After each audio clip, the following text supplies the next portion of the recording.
ചെറുവത്തൂർ മേൽമട്ടലായി ശിവക്ഷേത്രത്തിൽ കവർച്ച. സ്വർണവും വെള്ളിയും പണവും അപഹരിച്ചു. ക്ഷേത്രത്തിന്റെ ഓഫീസ് കുത്തിത്തുറന്നാണ് കവർച്ച നടത്തിയത്. ദിസ് ന്യൂസ് സ്പോൺസർഡ് ബൈ ഉയർന്ന ഗുണനിലവാരം, തികഞ്ഞ വിശ്വസ്തത, ജനതാ പാൽ.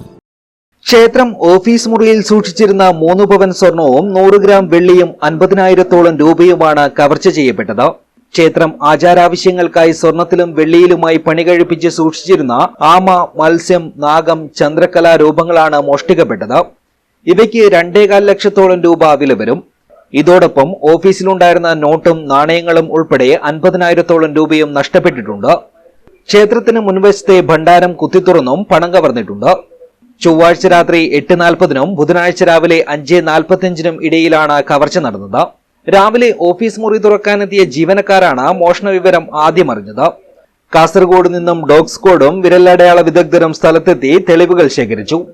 ക്ഷേത്രത്തിലെ CCTV ദൃശ്യങ്ങളിൽ നിന്നും പ്രതിയെ പോലീസ് തിരിച്ചറിഞ്ഞിട്ടുണ്ട്. News bureau, Cheruvathur.